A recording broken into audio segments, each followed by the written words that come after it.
Hi. Just no நம்ம வந்து ஒரு ஹெல்த்தியான ஆன்டி ஆக்சிடென்ட் ஜூஸ் ரெடி பண்ணோம் இல்லையா? இன்க்ரீடியன்ட்ஸ்லாம் சொன்னேன்.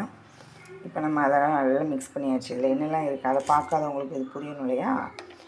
புதினா நல்ல 3 கைப்பிடி புதினா, 2 மலை நெல்லிக்காய், பெரிய நெல்லிக்காய் 2, அப்புறம் வந்து சின்ன விரல் இருக்கு இல்லையா, குட்டி விரல், சுண்டு விரலுக்கு ஒரு அரை சைஸு இது இஞ்சி போட்டிருக்கேங்க. கருவேப்பிலை ஒரு கொத்து. ஸோ கருவேப்பிலை, நெல்லிக்காய், இஞ்சி, புதினா போட்ட ஆன்டி ஆக்சிடென்ட் ஜூஸ். பக்கத்துலேயே வந்து பாருங்கள் சப்ஜா இருக்கு இல்லையா, சப்ஜா அது நல்லா பாருங்கள் 1 மினிட் தான் ஊற வச்சு வச்சுருக்கேன். 1 ஸ்பூன் தான் போட்டேன். இது வந்து எனக்கு எதுக்குன்னா ஈவினிங் நம்ம டியூட்டிக்கு போகிற நேரத்தில் ஈவினிங் ஹெல்த் ட்ரிங்க்ஸ் காஃபிலாம் விட்டாச்சுங்க. ஸோ நம்ம இப்போ இதை ஃபில்ட்ரு பண்ணிடலாம், காமிக்கிறேன். ஃபில்ட்ரு வந்து நம்மளுக்கு கம்மியாக தான் இருக்குது இந்த இது. ஸோ கொஞ்சம் நிறைய தண்ணி விட்டுட்டுருக்கேன்.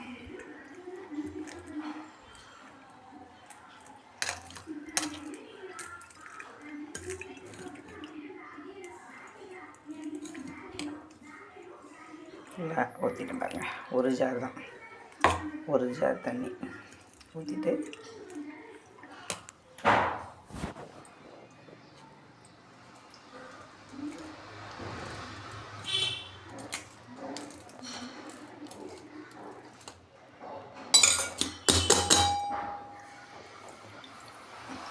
அதில் ஒரு ஆள் குடிக்கலாங்க. உங்களுக்கு ஏதாட்டி அல்சர் ப்ராப்ளம் எதுவும் இருந்துச்சுன்னா இஞ்சி அவாய்ட் பண்ணிக்கோங்க. ஏன்னா அல்சர் இருக்கிறவங்களுக்கு இஞ்சி வயிற்று கிளறி விட்டுரும். ஏன்னா இது எல்லாமே வந்துட்டு ராவாக நம்ம செய்கிறோம்.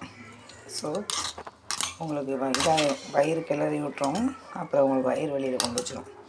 ஸோ அதை மட்டும் அவாய்ட் பண்ணிடுங்க, மீதி எதுவுமே வராது. ஸோ பாருங்கள், முடிஞ்சிட்டு அடுத்து அந்த சப்ஜாலாம் அங்கங்கேருந்து வருங்க. ஸோ நம்ம அதையும் ஃபில்ட்ரு பண்ணிடணும். போட்டுரும் பாருங்கள் சப்ஜாவை, அவ்வளோதான்.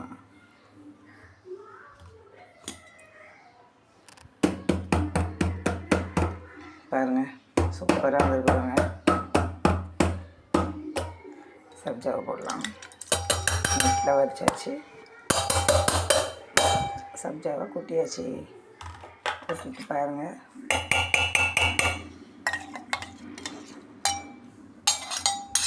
நம்மளுக்கு எடிட்டிங்லாம் இல்லைங்க. பாருங்க, தெரியுதா உங்களுக்கு? சூப்பரான ஹெல்த்தி ட்ரிங்க்ஸ். இதெல்லாம் சால்ட்டு இதெல்லாம் போட வேண்டிய அவசியமே இல்லைங்க, அப்படியே குடிச்சிடலாம். தேங்க்யூ. ஜூஸ் போட்டு குடிங்க. சப்ஜா, ஆம்லா, கோரியாண்டர் புதினா ஜூஸ், இஞ்சி